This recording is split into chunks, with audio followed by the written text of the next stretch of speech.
বন্ধুরা, আমি একটা নতুন জায়গায় এবার এসেছি। জায়গাটার নাম হচ্ছে গোলকধাম, যেখানে ভগবান শ্রীকৃষ্ণের পায়ে তীর লেগেছিল।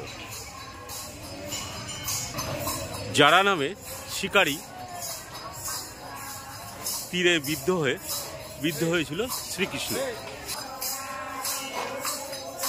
কথিত আছে যে যারা নামে যে ব্যক্তি ছিল সে গত জন্মে বালি ছিল। বালির স্ত্রী অভিশাপ দেওয়াতে সেই যারা বালি তখন ওই পুনর্জন্ম যারা নামে জন্মগ্রহণ করে এবং তার হাতেই কৃষ্ণ তীরবিদ্ধ হয়। জয় শ্রীকৃষ্ণ।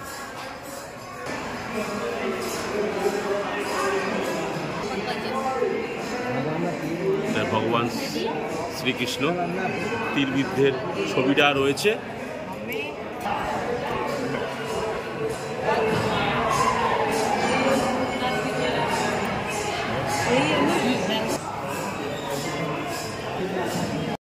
বন্ধুরা, এই যে সামনে কৃষ্ণ ভগবানের এখানে যে গাছটা রয়েছে এটা বহু পুরনো। এই গাছের তলায় কৃষ্ণ ভগবান বিশ্রাম করছিল। এইখানেই যারা নামে শিকারী হাতে তীরবিদ্ধ হয় শ্রীকৃষ্ণ। হরে কৃষ্ণ কৃষ্ণ কৃষ্ণ হরে হরে, হরে রাম রাম রাম হরে হরে। জয় শ্রীকৃষ্ণ। এখানে একটা শিব মন্দিরও আছে। চলো বন্ধুরা, তোমাদেরকে দর্শন করাই।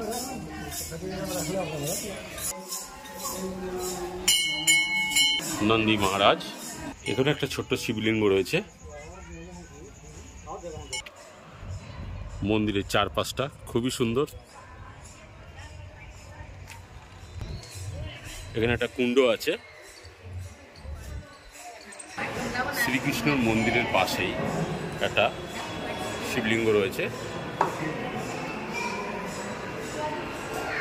এখানে সবাই কৃষ্ণ নাম জপ করছে, কৃষ্ণ শ্রীকৃষ্ণ গান করছে।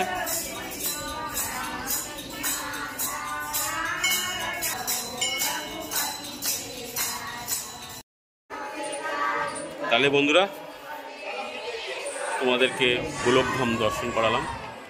দর্শন করো এবং শ্রীকৃষ্ণের আশীর্বাদ লাভ করো। এখানে আসো, ভালো লাগবে তোমাদের। তো এইটুকুই রাখলাম।